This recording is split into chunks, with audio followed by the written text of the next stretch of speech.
오늘 우리가 읽은 디모데서는 바울이 여러 교회를 세운 후 어느 한 교회에 정착하지 않고 오래 머무지 않고 자신이 세운 교회를 방문하며 쓴 편지입니다. 사도 바울이 이 편지를 쓴 목적은 교회를 어떻게 지켜야 하는가에 대한 문제와 그 교회 구성원들 사이에 거룩한 태도를 촉진하기 위한 조언과 방편을 제공하기 위한 것이었습니다. 오늘 본문 3절에서 바울은 다른 교훈을 가르치는 것을 금해야 하며 그것을 가장 경계해야 한다고 권면합니다.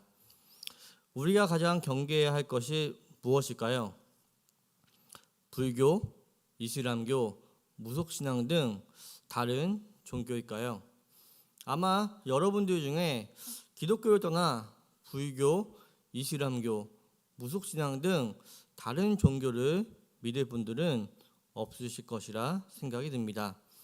위에 언급한 불교 등 다른 종교보다 기독교 신앙이라는 이름으로 다른 것을 가르치는 것을 경계해야 합니다. 이것을 우리는 종종 이단이라고 합니다. 이단이라고 하는 것은 우리와 확연한 차이를 드러낼 것입니다.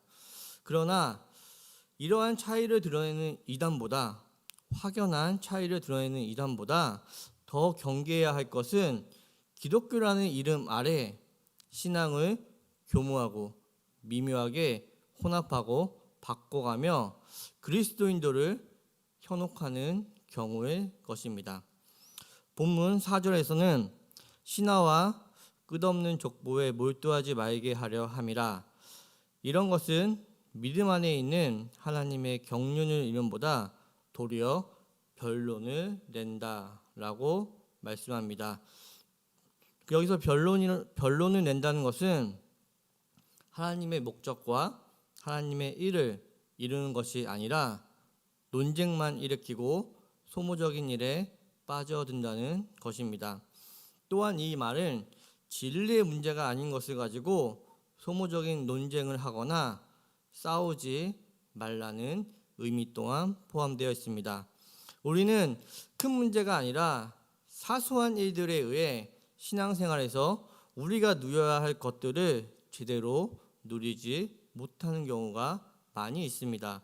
또한 우리가 그리스도인으로 신앙적인 열매를 맺어야 함에도 불구하고 사소한 일들로 인해 열매를 맺는 것에 방해받는 경우가 많이 있습니다. 그래서 바울은 신앙의 중요한 기준으로 신앙생활에 결실을 맺고 있습니까? 신앙생활에 도움이 되는 것들을 하고 있습니까? 라고 점검해 보라고 권면합니다. 오늘 본문 디모데전서 1장 5절을 보면 이 교훈의 목적은 청결한 마음과 선한 양심과 거짓이 없는 믿음에서 나오는 사랑이거늘이라고 말하며 사랑이라는 결실을 내지 않는 것은 소모적이라고 말하고 있습니다. 또한 그 뒤에 6절에 7절을 보면 사람들이 이에서 벗어나 헛된 말에 빠져 율법의 선생이 되려 하나 자기가 말하는 것이나 자기가 확증하는 것도 깨닫지 못하는도다라고 말합니다. 이는 하나님의 목적과 의를 이루고 신앙의 결실을 맺는 올바른 신앙생활이란 사랑으로 결실을 맺는 것을 보면 확인할 수 있다라고 가르치고 있는 것입니다. 우리가 올바른 신앙생활로 사랑의 결실을 맺지 못하면 그렇다면 우리는 소모전에 빠지게 되고 말 것입니다. 그리고 그 대표적인 소모전이 율법의 선생이 되는 것입니다. 율법의 선생이 된다는 것은 자신의 실천보다 심판, 판단이 앞서는 것을 뜻하게 됩니다. 잘못된 길로 가고 헛된 것을 가지고 싸우며 사랑이라는 하나님의 목적과 의를 버리는 자들은 결국 율법의 선생이 되려고 하는 싸움으로 길로 가게 될 것입니다. 디모데전서 4장 2절에서는 이러한 것들을 자기 양심이 화인에 맞아서 외식하는 것이라고 표현합니다. 또한 이것은 신약성경 고린도전서 4장에서도 잘 나와 있습니다. 당시 고린도 교회에 있었던 가장 큰 문제는 자신들이 다른 사람들과 다르다고 생각하는 것입니다. 고린도 교회에는 특별한 지식과 성령의 은사가 있었습니다. 그러나 이것으로 인해 그들은 교만하게 되었습니다. 우리는 우리가 가지는 지식과 능력으로 결코 진리를 깨달을 수 없습니다. 그렇게 고린도전서에서는 이를 강조하고 있습니다. 또한 1장부터 시작되는 이야기는 오직 하나님께서 베풀어 주신 은혜와 구원의 복음이 우리로부터 출발한 것이 아닌 하나님으로부터 출발하고 있다고 말씀하고 있습니다. 우리가 누릴 수 있는 복은 하나님께서 주시고자 하는 복이요 승리입니다. 이러한 승리는 우리가 만든 것이 아니며 만들 수도 없습니다. 하나님은 우리의 진정한 자랑과 진정한 복을 위해 예수님을 보내주셨습니다. 이는 우리가 잘나서 된 것이 아니며 우월해서 된 것 또한 아닙니다. 이는 오직 하나님이 우리를 사랑하시고 구원하시고 복을 주사 하나님의 자녀라는 이름에 맞는 자리로 우리를 인도하시고 끌어주시고 채워주셨기 때문에 우리에게 주어진 것들입니다. 그런데 하나님이 우리를 사랑하시고 구원하시고 복을 주셔서 하나님의 자녀라는 이름으로 주신 것들로 인하여 율법의 선생 노릇을 하고 있다고 바울은 책망하고 있습니다. 율법의 선생이 되려고 하는 자와 외식하는 자, 말만 있고 능력이 없는 것들이 교회의 문제라고 말하고 있습니다.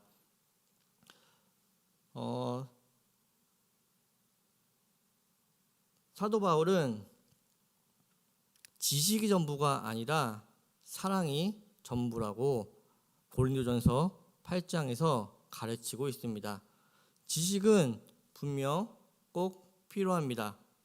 그러나 분명한 것은 지식은 신앙의 끝이 아니라 시작이라는 사실입니다. 신앙의 끝은 사랑이어야 합니다. 여기서 지식과 사랑을 비교해서 말씀드리는 이유는 사랑 없는 지식은 교만으로 이어지기 때문입니다. 그래서 신앙은 무엇이 옳다, 그르다라는 지식에 기반한 논쟁이나 비판과 분별로 맞춰서는 안 됩니다. 우리에게 옳은 것은 하나님의 의 뿐입니다. 그리고 하나님의 옳으심은 십자가로 나타납니다. 복음에는 하나님의 의가 나타나서라고 로마서 1장 17절에서 말씀합니다. 복음에는 하나님의 의가 나타납니다. 복음의 핵심은 하나님의 의, 즉 하나님이 어떤 분이냐 하는 것입니다. 하나님은 그분이 지으시고 복을 주신 인간들이 하나님을 배반했음에도 그럼에도 불구하고 처벌하여 당신의 옳으심을 증명하시기보다는 오히려 용서하시고 구원하셨습니다. 그리고 그분이 원래 만드시려고 의도하고 약속했던 복을 주십니다. 그리고 기어코 그분의 영광을 드러내는 복된 자리로 인도하시고 세워 나가십니다. 그리고 그러한 과정을 통해 하나님은 어떤 분이신지, 자기가 어떤 분인지를 드러내고 계십니다. 이런 상황과 과정에서 우리는 우리 자신의 의를 드러낼 수 없습니다. 우리의 옳음, 정의, 정의감, 우월감, 열등감을 그분 앞에서 주장할 수 없습니다. 이제 우리의 신앙이 달라져야 합니다. 큰 싸움을 내걸고 신앙생활을 하는 것이 아닌 우리 삶의 순간순간에 사소해 보이는 부분부터 신앙이 자라고 있음을 나타내 보여야 합니다. 성도님들이 드러내 보이셔야 합니다. 그것은 성경이 말하는 온유하며 겸손하며 사랑하며 자기의 유익을 구하지 아니하며 모든 것을 믿고 바라고 견디는 신앙인이 가야 하는 곳이며, 그것이 하나님의 목적이며 교회를 세워 하나님이 불러 모은 성도들에게 하시고자 하는 것입니다. 이제 우리는 우리의 신앙을 점검해야 합니다. 우리 자신이 하나님의 사랑으로 능력을 보여줘야 할 때란 말씀입니다. 우리가 서 있는 자리는 예수 그리스도의 사랑이 넘쳐나야 합니다. 또한 예수의 사랑을 실천하기 위해 몸부림치며 하루하루를 보내셔야 합니다. 그러면 그러한 몸부림 가운데 우리는 예수 그리스도 안에서 우리에게 주신 복이 무엇인지를 알게 되며 그 복을 누리게 되는 기적을 경험하게 되실 것입니다. 그리고 이것이 예수 그리스도의 사랑으로 자신을 녹여내는 신앙의 싸움을 하는 충성된 하나님의 종의 모습입니다. 이 놀라운 복과 충성과 특권이 우리의 개인 신앙과 가정과 교회에 넘쳐나시길 주님의 이름으로 축복합니다. 하나님 아버지 감사합니다. 이 예배를 허락하시어 말씀과 찬양, 기도를 예배에 드리게 하심을 감사합니다. 오늘 말씀을 통해 깨닫기를 원합니다.